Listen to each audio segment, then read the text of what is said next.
Holy. Holy, holy, holy.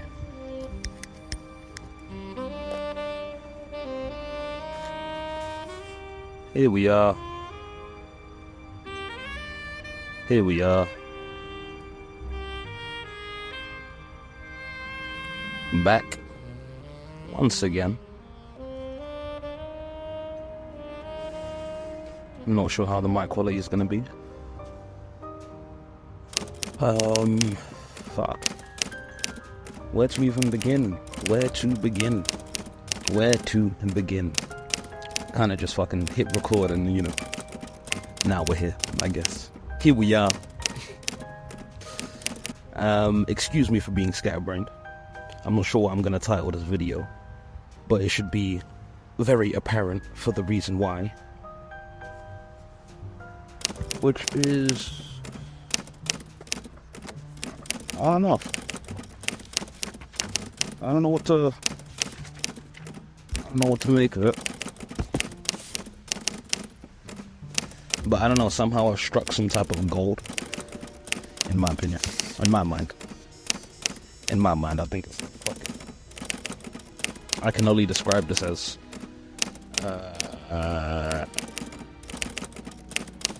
multi-dimensional quantum post-nut clarity.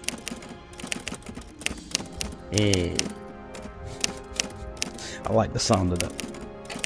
I like the sound of that. Multi-dimensional quantum post-nut clarity.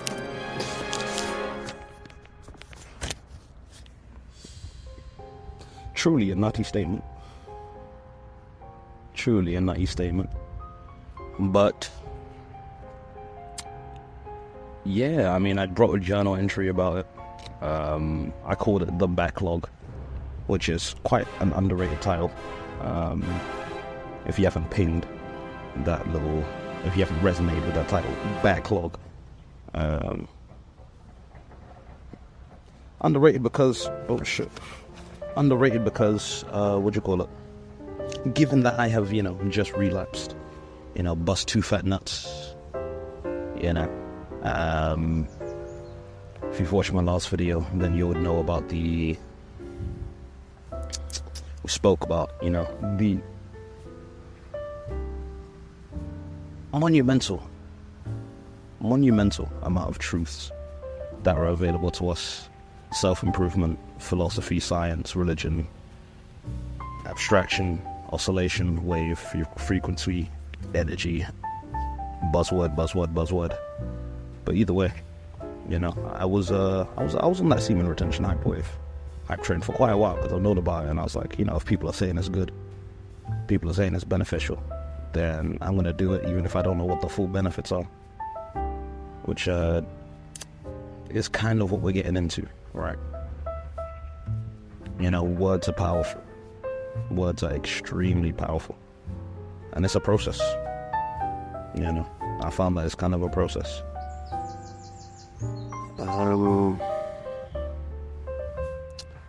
So, on my journey, from my experience,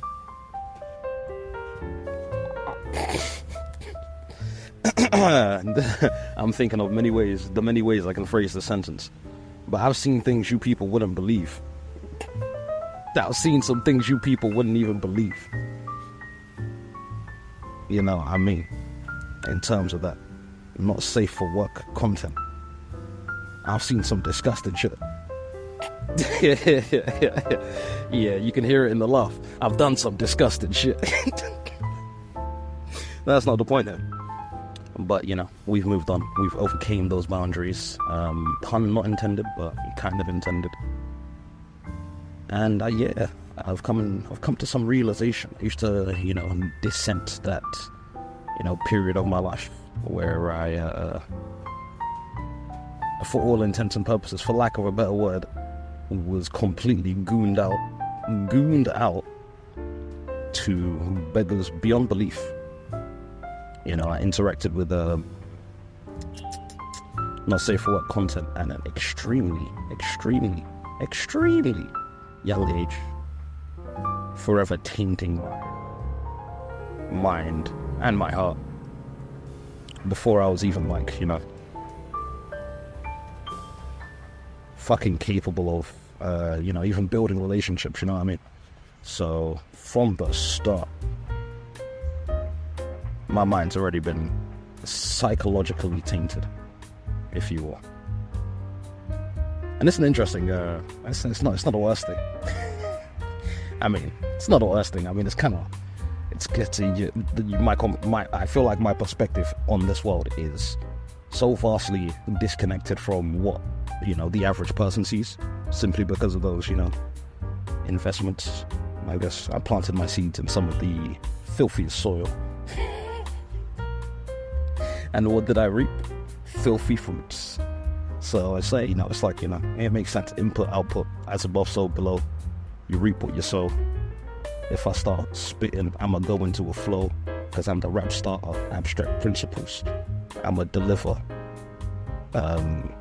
Anyway, sidetracked. Point is, this was years ago, of course. And obviously, it used to be worse, much worse, much worse, much worse. Like even 6 months ago. Actually, no, 6 months ago I was not that bad. I was on my shit, to be fair. I was on my shit. I was like first, like actually tasting the supernatural powers of seeing attention. I'm getting some confidence back, self-esteem, some sensibility, some stability, if you will, stability, if you will. But yeah, it is what it is. It's essentially the point of this story. But what do you call it? This happened literally not I don't want to give you guys a time frame, but we here now, man. You've entered the goddamn dungeon. We in the abyss. I was thinking about this as well. It's like, if we don't have these conversations, we can't really, how do I phrase this? So you have a bunch of motherfuckers saying, if you do this, your entire life is fucking gone, your spiritual path is wrecked. You have to do 300 backflips. You have to do 300 backflips in service of the Lord. Repent, forgive, you just sin, confess, be ashamed, be guilty, feel guilty, whatever. Okay, cool, wonderful, sick, great, amazing. That doesn't promote change. That doesn't influence change. And yes, it does influence change, of course, because it's like, I don't want to be guilty anymore. I don't want to be scared anymore. I don't want to be ashamed anymore. Which is like, so I'm gonna change. But you're coming from a place of a need to actually change yourself, when obviously you don't really need to change anything. You just need to let go of things. You know what I mean? There's nothing needs to change, essentially. So, like, a newborn baby is not, as pure as they come. It's like as pure as they come, straight up. It's like, and you're still that newborn baby, right? You've just made changes to your state of being a pure newborn baby, such as, learning how to talk, walk, eat, crawl, observe, listen, talk, teach, learn, educate yourself, school systems, programming, social media. So you've made a lot of changes from that pure state, and now you're in an impure state because you're no longer. Point being, if you come from a place of trying to change, then you always, once you make that change, now begins the next cycle of changing, alright? And there's nothing wrong with that, because change is inevitable. It is a, facsimile. That's the only constant, unconstant, the stream of consciousness. Like, the stream stays the same, but the waves are always changing. So is the stream really the same stream? The ship of Theseus argument type deal. You don't see the same. You never meet the same person twice. What was that for? What was that phrase? You never experience the same person twice.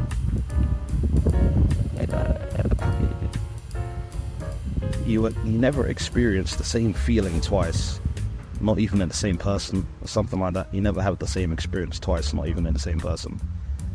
Basically saying, yeah, it's the same person, but time has changed. They've changed with the time, no matter how much, no matter how long, no matter how short. It's like, change is inevitable. What's happened is done, and it's never going to happen again. Not in the same way, not in the same circumstance, because that's literally impossible unless you go directly back. And I'm not going to get into the metaphysical aspects of this.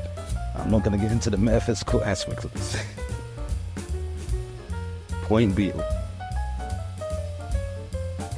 this time I actually wanted to intentionally, consciously, I was very, very extremely conscious about this. Because I've been ignoring this shit for a very long time. Been trying to ignore, I should say.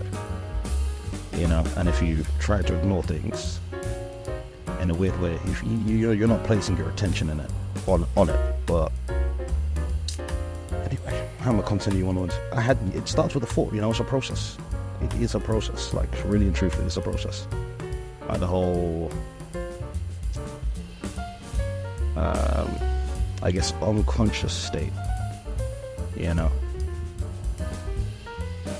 Words are powerful because they influence your emotions, and we'll talk about that later. But for now, we'll talk about this process. Why does this actually happen? So I wanted to get very intentional. I felt the feeling. I wanted to be extremely conscious about what was actually going on in my mind, body, and soul when it came to these things. I was asking myself the questions like, oh, what am I feeling? Like, what's going on here? What's the purpose of this? How is this actually affecting me? How does this impact my actions? What do I feel? All these feelings influencing me to do, what thoughts are coming about from these, feelings, and what am I going to do about it? Am I going to do anything? There's a choice to be made at the end of the day, all right? Hoping that my mic quality is good, because this is pure butter. If you can actually pick up on the words I'm saying and resonate with the goddamn frequencies, then you will value. Anyway, so I had the thought. It starts with some external stimulus, if you will. You have the thought. Starts with like a feeling, from something, from somewhere. Maybe from something you heard. It could be a video, like a muscle movement in your body or some shit, a memory of past times, something that triggered a memory, or it's like a feeling, an image. Sometimes you just get fucking horny, Or I've broken it down into an observation, and if you will, some type of interaction with that observation. So you observe something, but after you observe that thing, it's like you don't just immediately act, right? You don't just like, oh, pigeon, I'm gonna go kill it. It's like you kind of have to have that interaction with that observation, right? And that interaction comes about as like a feeling or an emotion, an experience. That observation, that stimulus is expressed through a feeling.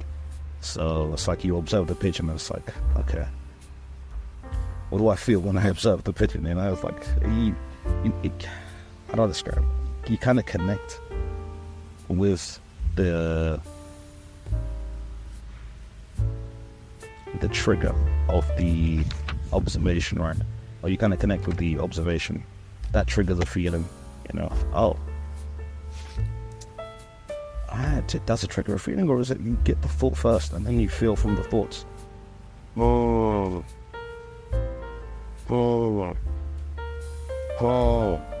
interesting. Yeah, so you observe, maybe you get a thought, you start identifying, the observation, you start trying to categorize, conceptualize, and fit it into a boundary of words, so your consciousness can actually understand what you're observing. And then once your consciousness observes or understands the observation, I guess an interaction happens, right? So you understand what you're observing, you interact, your consciousness interacts with this observation, and when it uses that understanding, and with the understanding of what you are observing, I believe you end up with you end up with a feeling, you end up with an emotion. You look at a tree, it's like, I see the tree, conceptualize the tree, but how does the tree make you feel? It's like, oh, it's still, it's stable. Just from what I'm observing, you know, from what I'm perceiving, it's you know, it's got a stability. It's not moving in the winds, although the leaves are. And then it's like, you know, you get your feeling from it. You feel good. You feel centered. You still feel foundational. You know, you feel at one with nature. That's how I feel when I look at a tree, at least. Either way, once you get that feeling, once you get that thought, once you get that, once you have that interaction, get that understanding of what it is you're looking at, you have a choice, you know. You express and then you begin to react. As you want to express that feeling, you want to express that thought, you know, because you have a creation, essentially. So when you look at a tree, those thoughts are creations of what you are observing, right? Because what you're actually observing isn't really a tree, if you understand my meaning. Not to get too metaphysical, but it's not really a tree. The thoughts and the concepts are the forms that you have created from that thought are creations. And by design of our Creator, in His image and likeness, image and likeness, image and likeness. I say that 3 times because creation, artistry, imagery, we are created to create. And what do you do with the creation after you create it? You express it, right? You express it. So what you want to do is express it. We kind of want to take that conscious thought, that conscious understanding, that conscious creation, and express that. You physically manifest it, right? Bring it from intangible to tangible. Either way, for me, I began scrolling Instagram, absolutely a cursed place, even though my Instagram is mythical, pure bangers. Built that shit brick by brick. Me, brick by my algorithm is fucking insane. I think most people would love to scroll down that shit. Most people have just like titties and fucking boring ass brain rot feed. Nah, I got classics on my shit. I got some classics on my Instagram feed, actually. Or Redonkulous at Chef Transcendence, if you feel interested. I post most of them on my story in some kind of schizophrenic shit posting, psycho, metamorphic, psychological analysis of my story and my mind. I'll leave that in the link as well, because that shit needs to be seen, man. There's some masterpieces on that bitch. Not the point. Scrolling through Instagram to find out, you know, what feelings I could uncover after, you know, engaging in the...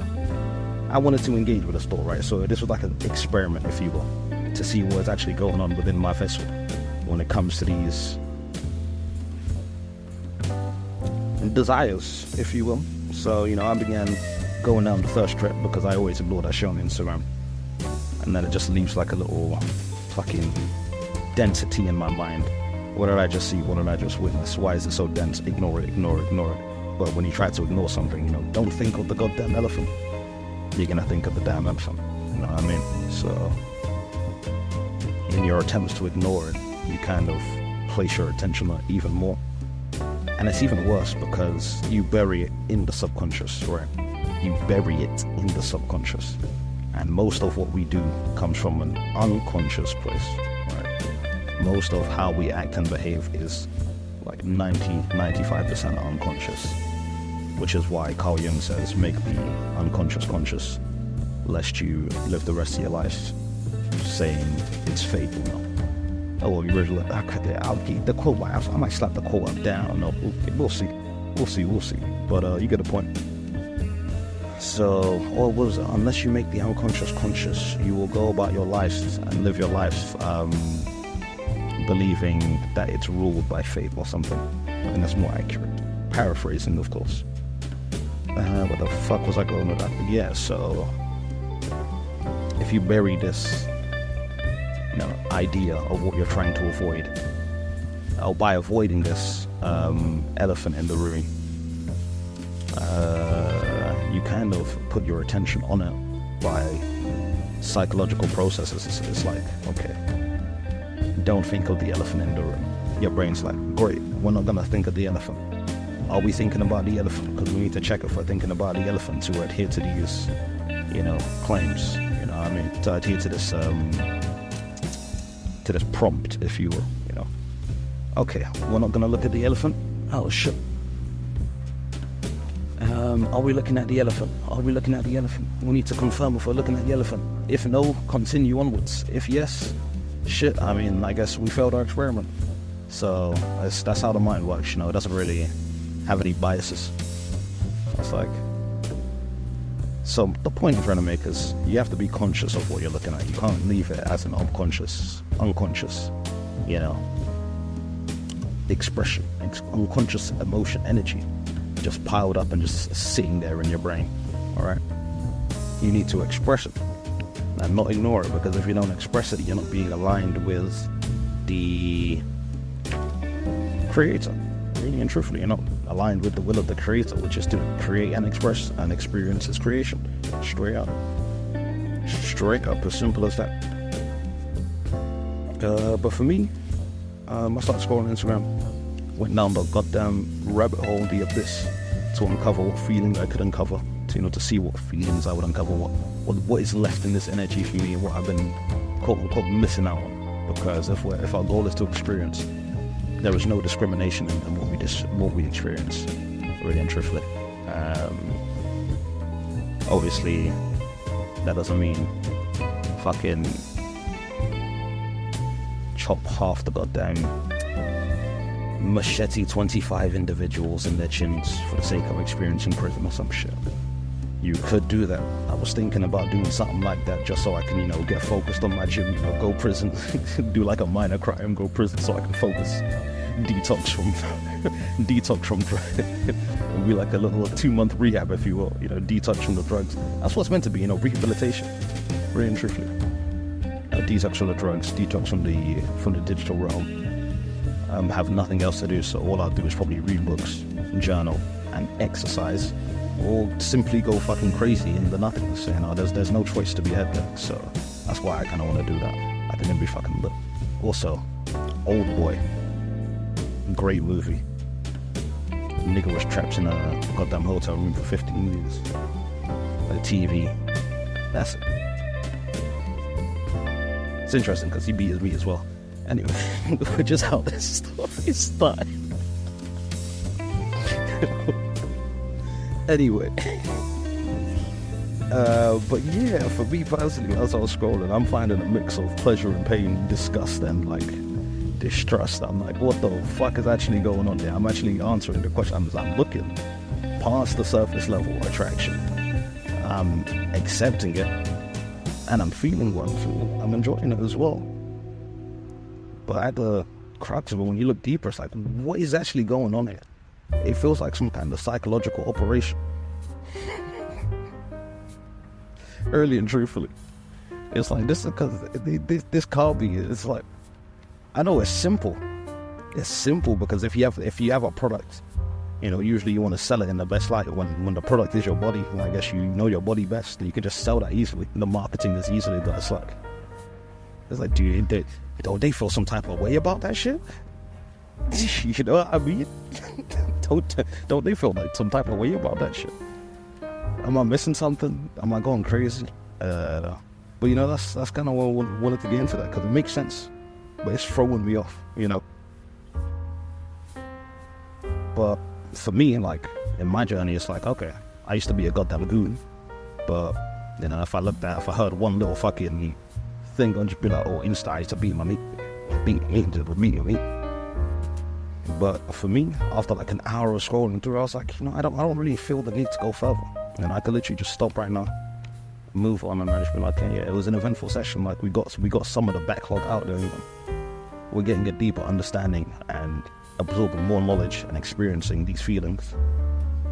And instead of just pushing them away and being like, oh, you're feeling, these are bad feelings, you can't feel these feelings. I was like, I feel what I feel, and try and get to know them, you know what I mean? To feel more comfortable with these energies. I think that makes the most sense. Because if you're running away from those energies, you're running away from yourself at the end of the day. and that's just going to cause more problems down the line, of course. So I didn't feel the need to go further, and so I did. I'm a fucking alchemist, man. I gotta push this shit to the goddamn limit, to the limit, to the limit. I say that 3 times because there is no limit. That doesn't make any sense, but you know.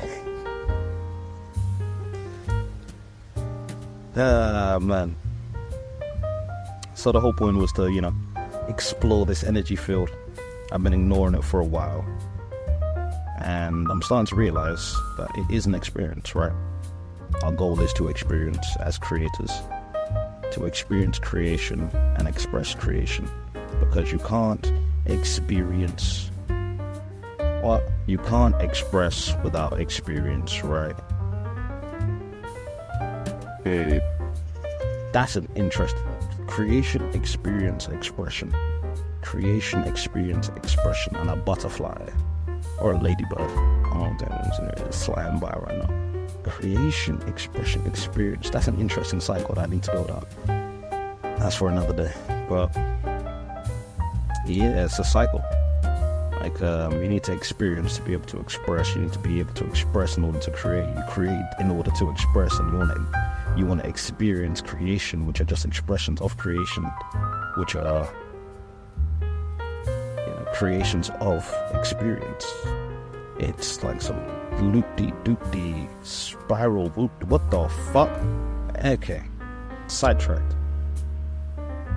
But point is, these experiences are not to be ignored, but to be overcome, right? To be understood, So you want to stay stable in that foundation of God, of the Creator. You want to stay stable in that foundation of the kingdom. You want to stay stable in that foundation of spirit, of energy, of who you are as a whole being, as a whole nigga, right? As a whole nigga. It's like, come on, dog. It's the whole point is to not to ignore every aspect of your emotions. You're meant to actually accept them and actually, kind of stay centered. To know that you're not going to be deterred by like surface level face value, face level appearances. It's like, if one ignores these emotions, you'll just be sent one you cannot ignore until you look at it for what it is and accept it for what it is, and then from there you've made the unconscious conscious, and now will no longer control your attitude, behavior, and stop you from being your full authentic self. I don't know why to say that so formulaically, but it felt like a script or something. That's the thing about all these motherfuckers, man. Sometimes it feels like a script, but the script serves its purpose in this case. The script serves its purpose, right?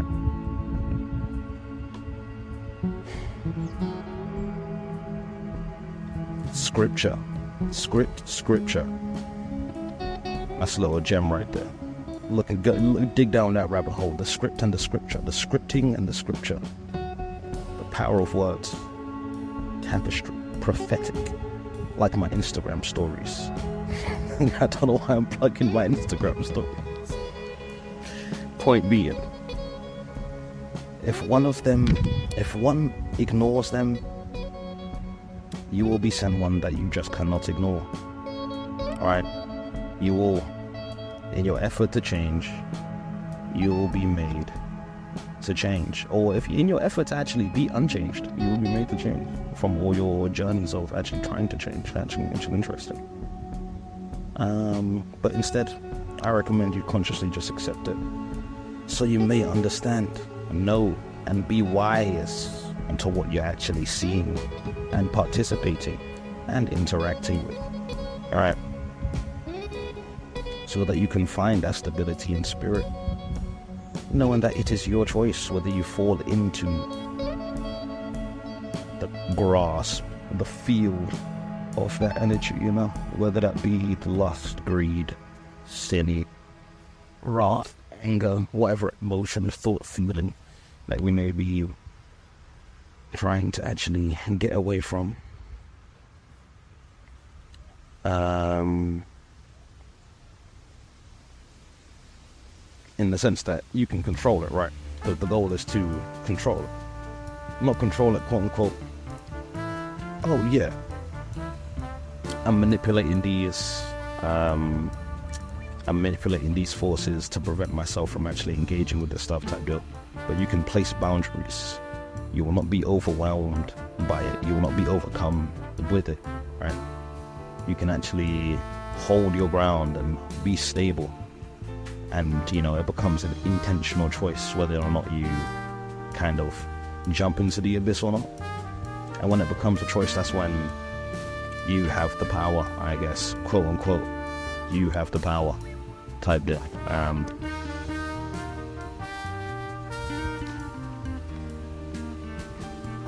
Not to get into any metaphysical, exoteric concepts or anything like that. We're definitely going to get we're gonna get esoteric, but we're not getting exoteric, in terms of you have the power, because obviously God has the power, and consciousness is, God is, you are technically God, but a vessel that God works through.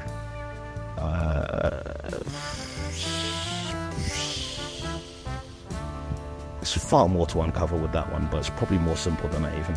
I'm trying to even fucking describe it as it's much more simple than anything grandiose. I spoke about that shit in my last video actually. I'm thinking about it. But the point is, the reason why people actually do semen retention, the reason why people are actually on it, little do they know, is not just for oh yeah, I'll be stronger and more confident. Those are basic benefits. These are basic benefits. That's like surface level. When you engage in semen retention, it's a lifelong journey. It's a lifelong journey of sexual mastery, essentially. It's a lifelong journey of sexual mastery. You're learning to dance with the twin snakes of lust and love. Between calmness and passion. Sexual mastery is literally a dance between receiving and giving, right? Sexual mastery is to receive and to give. Simple as. Quite simply. Is that a Robin trying to fight a butt? What am I even watching right now? Yeah, but point is, and that's not even the pinnacle of sexual mastery, which is interesting enough. But what people don't understand about semen retention, it's like, yeah, it's become this very common thing, but it's not like a fucking, I'm gonna do this for 30 days and then bitches are gonna be attracted to my dick. Nah, yeah, they can smell the semen on my breath or what. That is a house of cards. I came from the house of cards, actually. I can smell the dick on your breath. That's great.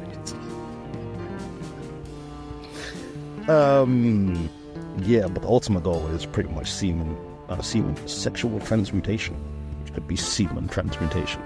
Because instead of nutting outside, you nut in your brain to the nut of your brain, which is the pineal gland. Nut to nut action, if you. so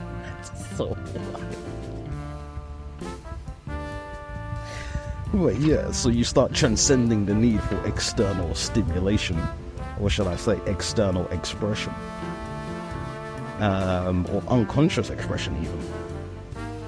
And instead you become the stimulation, you know what I mean? But here I wrote you become the simulation, which is interesting. Sexual transmutation is to unite. You transcend the need for external stimulation. You become the simulation. That's what I wrote.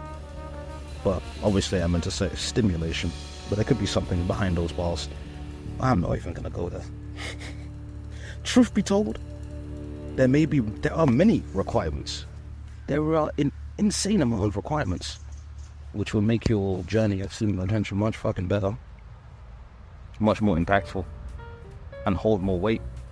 But honestly, these requirements are fucking useless if you don't understand the principle behind why you're fucking doing it in the first place. This is what most people are missing. I see it now. I understand. I've seen the vision.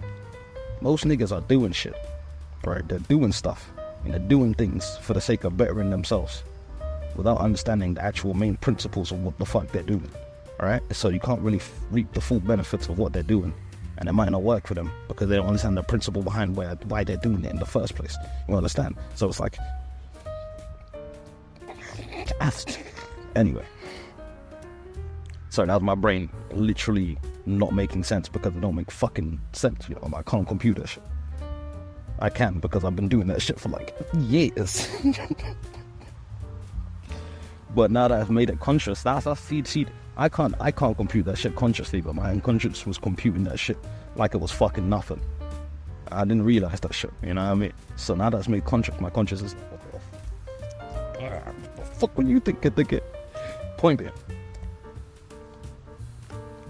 if you don't understand the principles behind why you are doing what you are doing, in this case, semen retention, quitting, this could be for literally, this we'll speak about this literally in 20 seconds, but this goes for any fucking thing, any addiction that you may have, any affliction that you may be bogged down by, if you will, because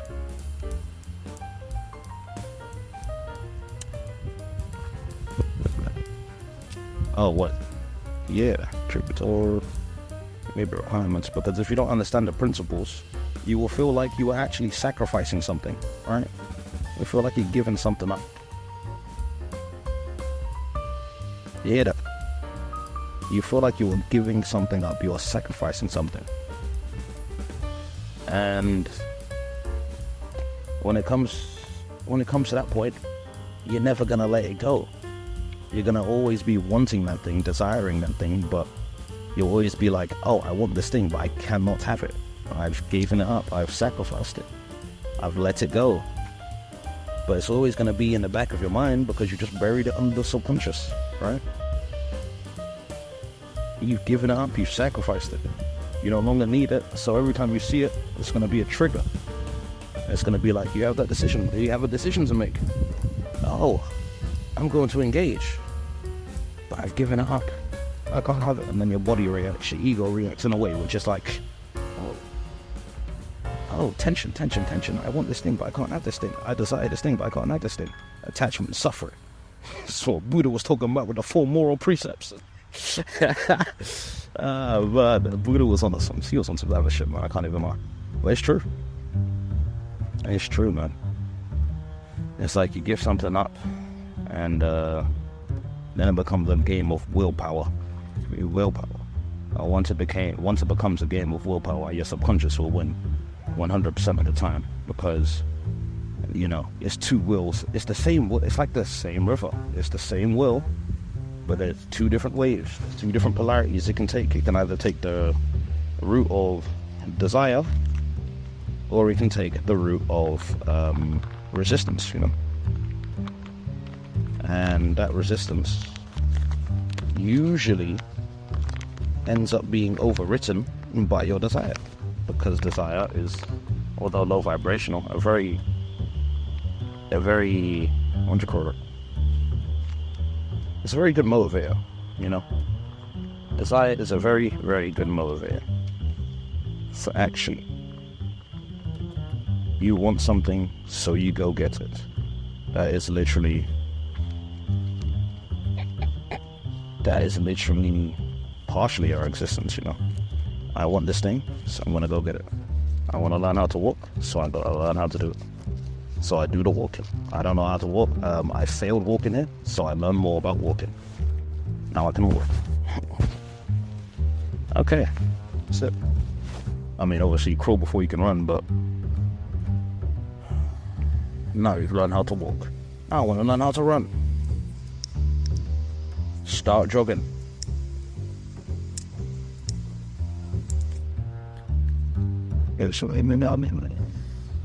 Try to run, fail, start jogging, learn how to jog, get better at jogging, get faster, learn how to run.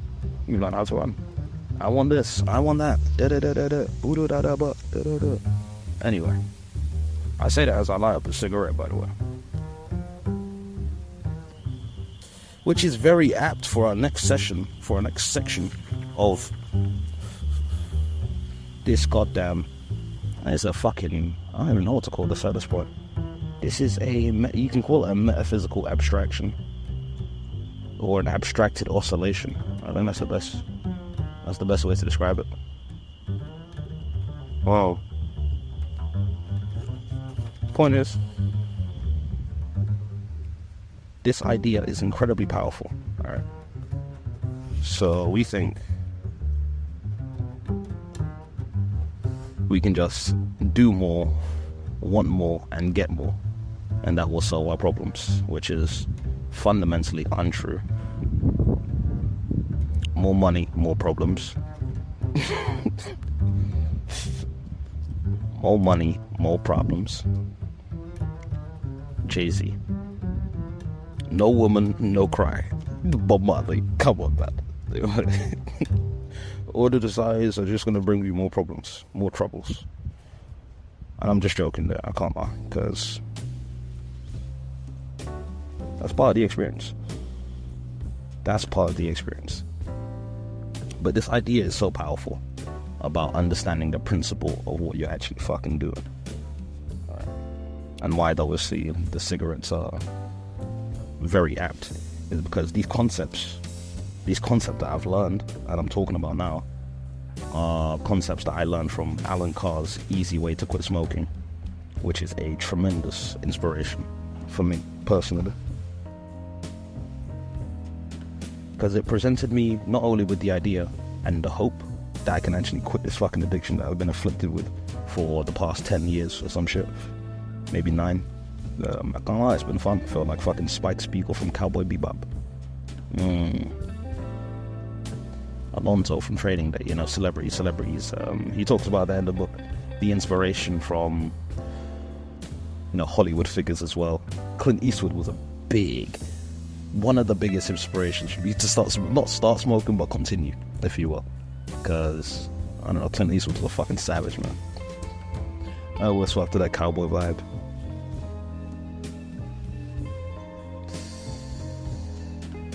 As well as, growing up around it. No,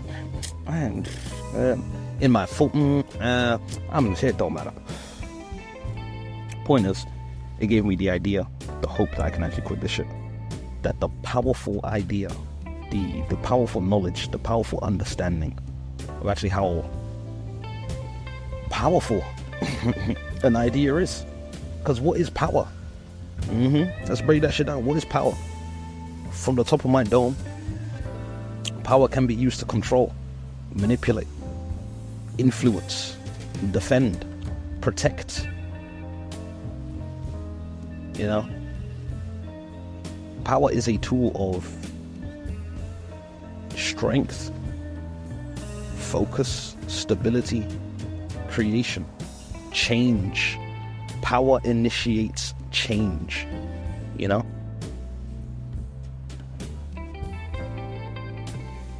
And an idea is power. And how our idea is expressed. We went through the process: observation, thought, conscious understanding, forms, consciousness, creation.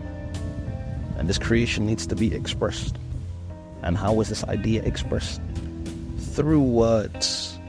Words are fucking powerful.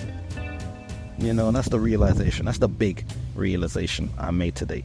The multi-dimensional post-nut clarity. That's the moral of this fucking story. Words are powerful. Why? Because they influence change. This is what let me know that words can change lives. Realistically. Words influence change, reframing one's mindset, shifting their paradigm by simply providing information. Biggest takeaway from Alan Carr's Easy Way. I've not finished the book yet, but it's already changed my life tremendously. Not just with smoking, but with this applies to every addiction. Ever.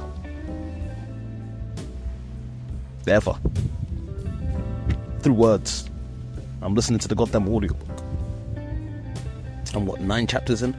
Words, literally words. Words. From a dead man. Words from a dead man. You know how crazy that is. Words from a dead man is changing my life.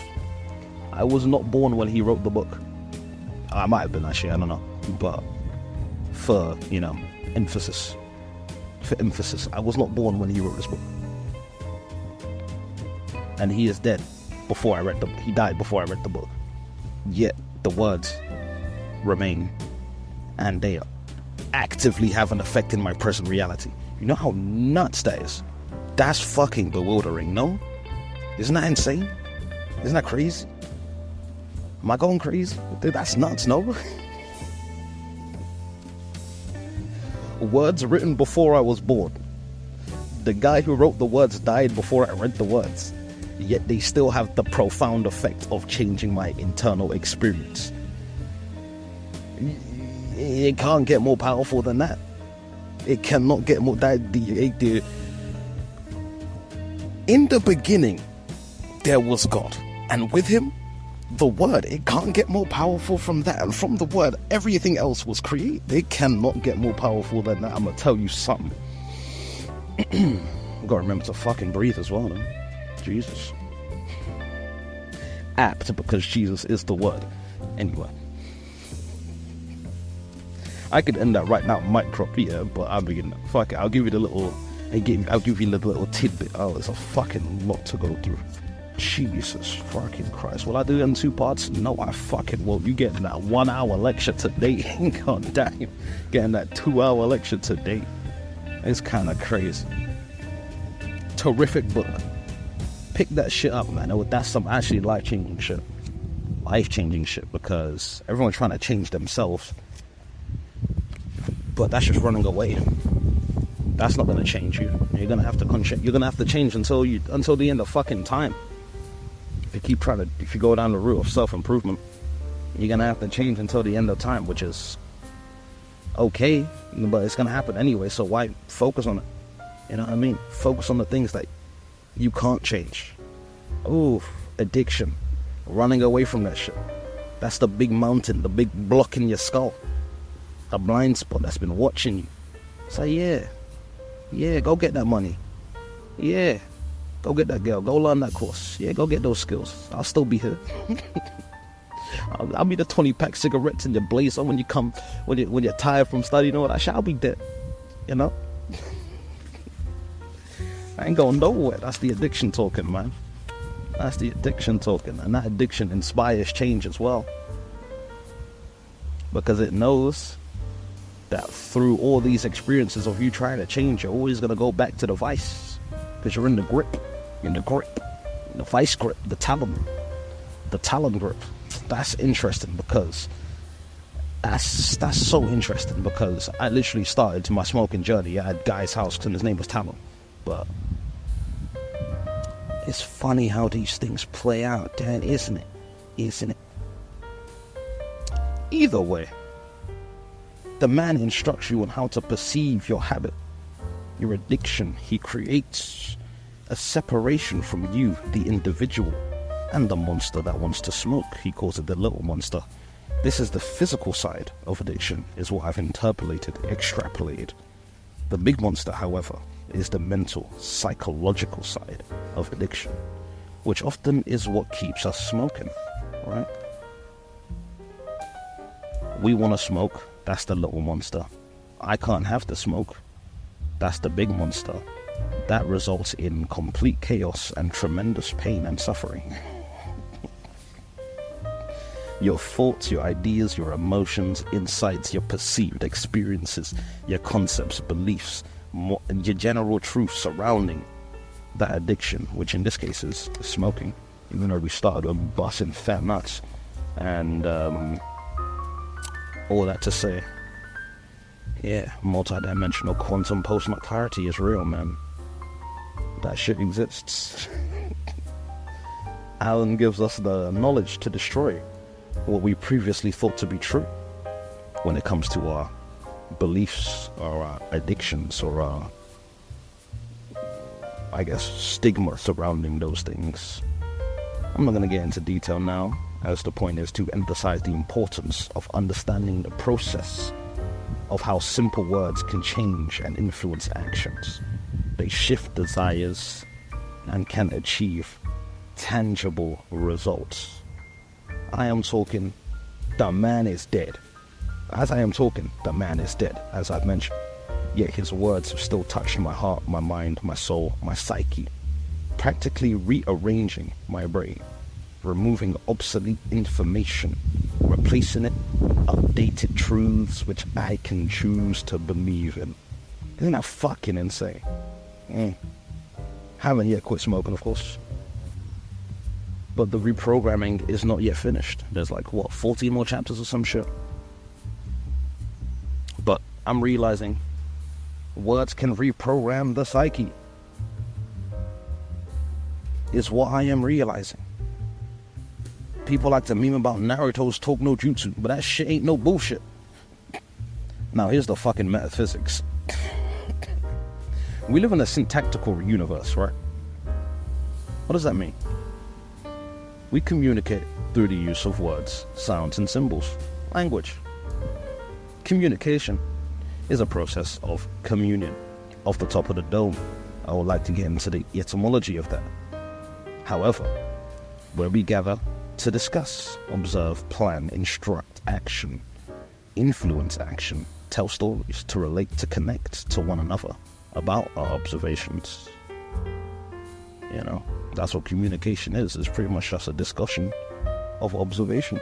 It's a communal analysis of observation, of thought, of abstractions. You get down into the principles of this abstraction. That's what communication, that's the purpose communication serves, in my opinion, to get a common consensus, a common principle, to get a common consensus of the principle of the abstraction you are observing. Jesus. While the right set of syntactical syntax, a connection can be established with any individual. And syntax simply means a sentence, a sequence of words. So with the right sequence of words, the way words are phrased, expressed, I guess, a sentence can be many things. Like punctuation is an important part of syntax as well. Placement of those words inside the sentence is very important as well. So it's not just simply making a sentence, it is actually manipulating a sentence, really. It's a sequence of words. It's like a puzzle you're trying to unlock to describe the abstraction that you are observing. You know what I mean? So that's our reality. We can't really communicate without form. We can point at shit and be like, yeah, that is that. But no civilization was not built on like fucking sounds. Okay, I'm gonna watch myself there because words are vibrations, sound is vibration, everything is literally sound. Everything was built on sound. That's my current belief. Consciousness is even a vibration. Do you know how nuts that is? Consciousness is a vibration. What? Consciousness is a vibration. What?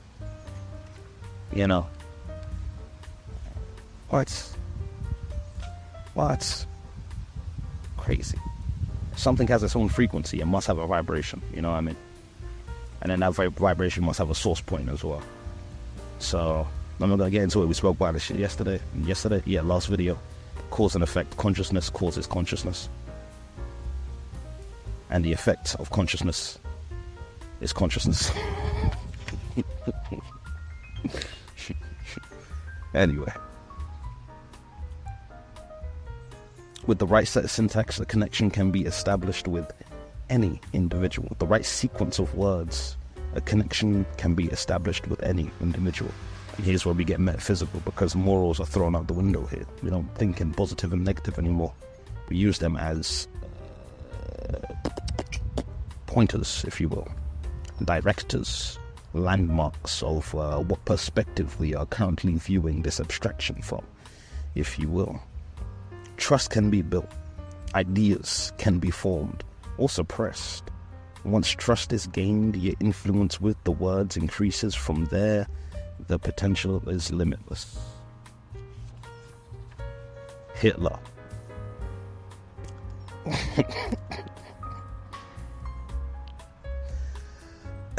Need I say more? Obama. Need I say more?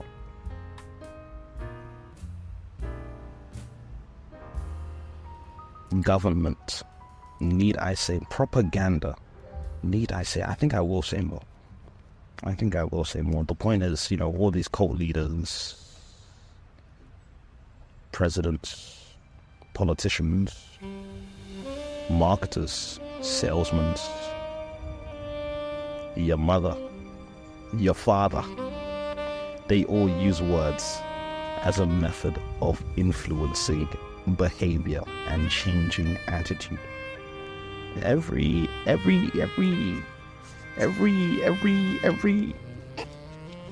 thought, every idea, every action you've ever taken has most likely been inspired from words, essentially.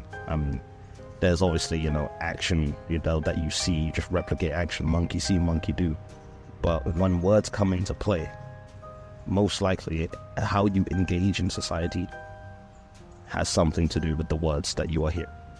Things that you have been told, beliefs that you believe are true, things that you have read, things that you have listened to, things that you have seen, which obviously go through that thought process of being turned into forms. Those forms are expressed into ideas. Those ideas are expressed through words, which are obviously the thoughts. We don't think in, we think in words, we do, some people think in feelings, but those feelings, and it's interchangeable, of course, it's like, we think in words. You observe something and then you try to understand it through consciousness and going through the process, and by that your consciousness will turn it into a form. It's the easiest way to express an idea, or the easiest way to express a form, is through words, because we're trying to describe something, right? Trying to describe a physical thing with metaphysical concepts. It's like metaphysical words with metaphors. Meta, beyond reality, if you will, beyond reality. It's like, we're trying to place metaphysical forms into metaphysical concepts, metaphysical abstractions into physical forms. That is the process of thinking. Metaphysical observations, which are just abstractions, which are then processed through the consciousness into physical forms. Those forms are usually words, symbols, or sounds. Words, symbols, or sounds, or movements. Really and truthfully, movements are included in that as well. Movement is a whole language in itself. Because, I'm an animator. I'm not gonna, fucking strut my own stuff, but I'm a fucking animator. It's very cool. Sidetrack is so hard. Go fuck up, I talking it. Oh, man. Point being, man, words are goddamn useful. To some degree. We are emotional creatures from one oscillation, from one perspective, from one abstraction. And words tap into that emotion. A little bit of vibration on vibration action, if you will, which is literally our entire universe. Word on word, consciousness on consciousness, vibration on vibration, energy on energy, the stream of consciousness. That's why I've dubbed it the stream of consciousness. That is the simple reality of our existence. An ever-changing, unchanging stream, where the waves will never be the same, but the stream will always remain. Not I would say it's kind of original, but it's obviously inspired by words and images, and we've gone through the process already. Of course, is anything really yours? I have some bad news for you if you think you own something, because you don't. I guess you own its connection. The way you've expressed it, that's the only thing you technically own. Because no one's gonna express. You could have two niggas go through the exact, and I mean exact, by the minute detail, by the minute point, action for action, but you will never be able to predict the reaction for one. And for two, they will probably be very similar, but they will always express what they've actually absorbed differently, despite having the exact same life. Those two niggas will still be different. That's an aspect. That's what we call the soul. That's what we call the spirit. All right, the spirit is responsible for that shit. Point being, no idea is original. There's nothing new under the sun. It's never what you do, it's how it's done. That's Nas right there. No idea is original, but it fits. It came out of nowhere. But obviously, no idea is original. Nothing new under the sun. This has been inspired by many things, mainly anime, mainly mushishi. There's a concept in there called the Koki, which is a golden river of light, and it resembles a stream of stars and golden plasma. Them niggas drank that shit, and boy am I dying to get a taste. Pause. Hard pause. Hard pause. Long story short, words are powerful, man. For programming, for reprogramming, for connecting, for initiating change, for connecting on an emotional level. It's an interesting one. Feelings and emotions, man. Neville Goddard said it best. Feeling is truly the secret. Because you can think things all day long, but if your feelings are changed, then your thoughts will change as well. Ooh, wow. So yes, I will continue to yap until I can yap no more, for the sake of myself and God. What about you guys though? Yeah, but you guys are somewhere in the middle. You guys are somewhere in the middle, in between myself and God. You're in my heart. You're in my heart. You're just kind of gay. Anyway. Yeah.